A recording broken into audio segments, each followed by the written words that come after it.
किसी वन में मदोदकट नाम का सिंह निवास करता था। बाघ, कौआ और सियार ये तीन उसके नौकर थे। एक दिन उन्होंने एक ऐसे ऊंट को देखा जो अपने गिरोह से भटककर उनकी ओर आ गया था। उसको देखकर सिंह कहने लगा, अरे वाह, यह तो विचित्र जीव है। जाकर पता तो लगाओ कि यह वन्य प्राणी है अथवा कि ग्राम्य प्राणी। यह सुनकर कौआ बोला, स्वामी, यह ऊंट नाम का जीव ग्राम्य प्राणी है और आपका भोजन है। आप इसको मारकर खा जाइए। सिंह बोला, मैं अपने यहाँ आने वाले अतिथि को नहीं मारता। कहा गया है कि विश्वस्त और निर्भय होकर अपने घर आए शत्रु को भी नहीं मारना चाहिए। अतः उसको अभयदान देकर यहाँ मेरे पास ले आओ, जिससे मैं उसके यहाँ आने का कारण पूछ सकूं। सिंह की आज्ञा पाकर उसके अनुचर ऊंट के पास गए और उसको आदरपूर्वक सिंह के पास ले आए। ऊंट ने सिंह को प्रणाम किया और बैठ गया। सिंह ने जब उसके वन में विचरने का कारण पूछा तो उसने अपना परिचय देते हुए बताया कि वह साथियों से बिछुड़कर भटक गया है। सिंह के कहने पर उस दिन से वह कथंक नाम का ऊंट उनके साथ ही रहने लगा। उसके कुछ दिन बाद मदोदकट सिंह का किसी जंगली हाथी के साथ घमासान युद्ध हुआ।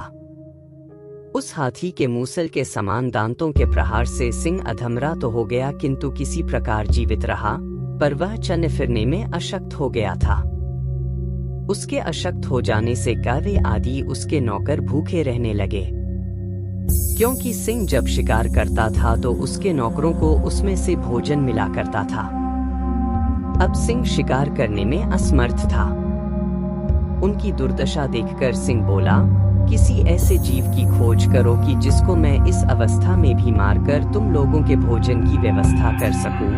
सिंह की आज्ञा पाकर वे चारों प्राणी हर तरफ शिकार की तलाश में घूमने निकले। जब कहीं कुछ नहीं मिला तो कौए और सियार ने परस्पर मिलकर सलाह की। श्रीगाल बोला, मित्र कौवे, इधर उधर भटकने से क्या लाभ? क्यों न इस कथन को मारकर उसका ही भोजन किया जाए। सियार सिंह के पास गया और वहां पहुंचकर कहने लगा, स्वामी, हम सबने मिलकर सारा वन छान मारा है, किंतु कहीं कोई ऐसा पशु नहीं मिला कि जिसको हम आपके समीप मारने के लिए ला पाते। अब भूख इतनी सता रही है कि हमारे लिए एक भी पग चलना कठिन हो गया है। आप बीमार हैं। यदि आपकी आज्ञा हो तो आज कथन के मांस से ही आपके खाने का प्रबंध किया जाए। पर सिंह ने यह कहते हुए मना कर दिया कि उसने ऊंट को अपने यहाँ पनाह दी है, इसलिए वह उसे मार नहीं सकता। पर सियार ने सिंह को किसी तरह मना ही लिया। राजा की आज्ञा पाते ही श्रीगाल ने तत्काल अपने साथियों को बुलाया लाया। उसके साथ ऊंट भी आया। उन्हें देखकर सिंह ने पूछा, तुम लोगों को कुछ मिला? कौवा, सियार, बाघ सहित दूसरे जानवरों ने बता दिया कि उन्हें कुछ नहीं मिला। पर अपने राजा की भूख मिटाने के लिए सभी बारी बारी से सिंह के आगे आए और विनती की कि वह उन्हें मारकर खा ले। पर सियार हर किसी में कुछ न कुछ खामी बता देता ताकि सिंह उन्हें न मार सके। अंत में ऊंट की बारी आई।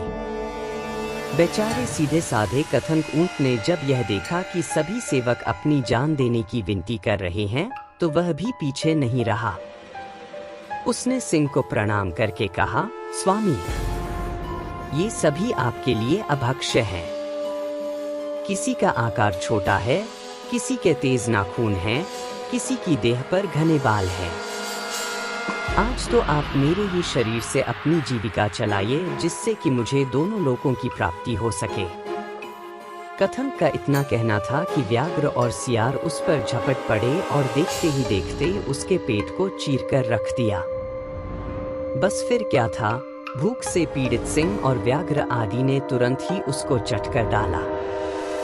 सीख, धूर्तों के साथ जब भी रहे पूरी तरह से चौकन्ना रहे और उनकी मीठी बातों में बिल्कुल न आए और विवेकहीन तथा मूर्ख स्वामी से भी दूर रहने में ही